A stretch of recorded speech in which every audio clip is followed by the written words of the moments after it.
Chicken ஸ்டூ.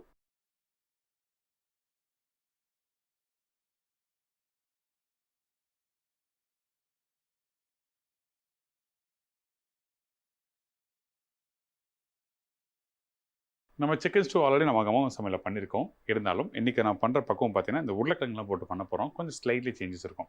நம்ம Indian பிரெட்ஸ்னால் appam, தோசைக்கல், dosa, set dosa, அதுக்கெல்லாம் வந்து தி பெஸ்ட்டான ஒரு ரெசிபியாக இருக்கும். இப்போது இந்த ரெசிபிக்கு தேவையான பொருட்கள் என்னன்னு சொல்லி பார்த்துருங்க. அதுக்கப்புறம் செய்முறையை நீங்கள் பார்க்கலாம். சிக்கன் ஸ்டூக்கு தேவையான பொருட்கள்: சிக்கன் 1/4 கிலோ, மாட்டுப்பால் 1 கப்பு, தேங்காய் பால் 1 கப்பு, இஞ்சி பூண்டு பேஸ்ட் 3/4 டீஸ்பூன், மஞ்சத்தூள் சிறிதளவு, உருளைக்கிழங்கு 1 நம்பர், கருவேப்பிலை தாளிப்புக்கு தேவையான அளவு, கொத்தமல்லி சிறிதளவு, பச்சை மிளகாய் 2 நம்பர், உப்பு தேவையான அளவு, எண்ணெய் 2 டேபிள் ஸ்பூன். தேவையான பொருட்கள்லாம் பார்த்துட்டிங்களே. ஃபஸ்ட் நம்ம என்ன பண்ணுறோன்னா, இதில் தாளிப்பை போட்டு ஸ்டார்ட் பண்ண போகிறோம். அதனால் கொஞ்சமாக எண்ணெய் ஊற்றிருக்கேன். இது வந்து கொஞ்சம் பிரிஞ்சி இலை, இந்த மேஸு, அதுக்கப்புறம் இந்த பட்டை, ஏலக்காய், சும்மா ஒன்று போட்டால் போதும், அதிகமாக தேவையில்லை. இதோட இந்த பச்சை மிளகாய், நம்ம காரம் பார்த்தீங்கன்னா பச்சை மிளகா காரம் மட்டும்தான் இருக்க போகுது. அதனால் பச்சை மிளகா கீரியும் போடலாம், இல்லை எதுவுமே உடச்சும் போடுங்க. உங்களுக்கு எது வசதியாக இருக்கோ நீங்கள் போடலாம். இந்த பச்சை மிளகா எடுத்த உடனே எதுக்காக எண்ணெயில் போடுறோன்னா அந்த காரத்தன்மை இறங்கும், அதனால தான். கொஞ்சம் வெங்காயம், இதுக்கப்புறம் இந்த சிக்கன், இதோட கொஞ்சம் பச்சை கருவேப்பிலை,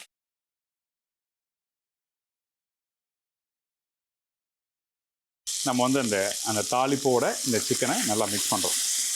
இந்த மாதிரி நல்லா வதக்கணும். எடுத்த உடனே நம்ம ஸ்டூ, தேங்காய் பால் கறி, இது எல்லாத்துக்கும் வந்து பார்த்தீங்கன்னா எல்லாம் ஒரே மாதிரி பக்கம் தான். சின்ன சின்ன வித்தியாசங்கள் இருக்கும். அந்த ஸ்லைட்லி சில பேர் மசாலா போடுவாங்க, சில பேர் கரம் மசாலா போடுவாங்க, சில பேர் மஞ்சள் போடுவாங்க. இந்த மாதிரி சின்ன சின்ன வித்தியாசங்கள் தான் இருக்கும். சரிங்களா? ஸோ இந்த ஸ்டூ பார்த்தீங்கன்னா இப்போ இந்த மாதிரி இந்த தாளிப்போட போட்டு லைட்டாக அதை மிக்ஸ் பண்ணி வதங்குற டைமில் நான் என்ன பண்ணேன்னா, இந்த இஞ்சி பூண்டு பேஸ்ட் இதில் போடுறேன். அதுக்கப்புறம் அதே டைமில் கொஞ்சம் உப்பு போடுறோம்.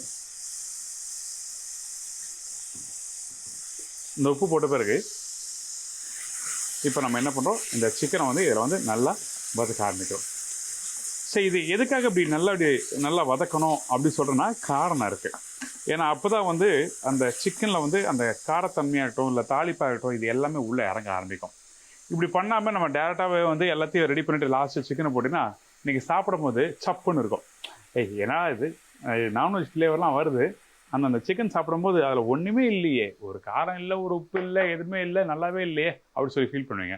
அந்த மாதிரி ப்ராப்ளம் வராமல் இருக்க தான் நம்ம என்ன பண்ணுறோம், இந்த மாதிரி பக்குவத்தில் ஃபஸ்ட்டு நம்ம சாத்தே பண்ணுறோம். இதான் விஷயம். நான் என்ன பண்ணுறேன்னா, கொஞ்சோண்டு மஞ்சத்தூள் போடுறேன். எல்லாம் மட்டன் மசாலா லைட்டாக பிஞ்ச் ஆஃப் மட்டன் மசாலா போடுவாங்க. ஒருத்தர் கை பக்கத்தில் ஒன்று பண்ணுவாங்களே, அந்த மாதிரி. சரிங்களா? இப்போ இந்த மஞ்சத்தூள் போட்ட பிறகு இந்த வேக வச்ச உருளைக்கிழங்கு இருக்குது. இந்த உருளைக்கிழங்கு நான் என்ன பண்ணுறேன்னா, இதை கொஞ்சம் அப்படியே முழுசாக போடுறேன். அப்புறம் இதை என்ன பண்ணுறேன், கையில் இப்படி லைட்டாக அப்படியே ஸ்மாஷ் பண்ணி போடுறேன். நல்லா புரிஞ்சுங்க, கையில். ஏன்னா அந்த திக்னஸ் கொடுக்கும், அதனால தான் நம்ம இப்படி பண்ணுறோம். இதான் விஷயம். ஸோ இந்த உருளைக்கிழங்கு மாதிரி ஸ்மாஷ் பண்ணி பண்ணும்போது கொஞ்சம் லைட்டாக திக்னஸ் ஆகும். ஏன்னா சம்டைம் வந்து நீங்கள் வீட்டில் பண்ணும்போது தேங்காய் பால் என்ன பண்ணுவீங்க, திக்கான தேங்காய் பால் எடுக்காமல் கொஞ்சம் தண்ணியை எடுத்துட்டிங்கன்னா அப்போ அந்த டைமில் இந்த உருளைக்கிழங்கு தான் வேலை செய்யும். ஆனால் அதே டைமில் இந்த இடத்துல அந்த உருளைக்கிழங்கு அதிகமாக போட்டுன்னா அந்த உருளைக்கிழங்கு டேஸ்ட்டாக இருக்கும்.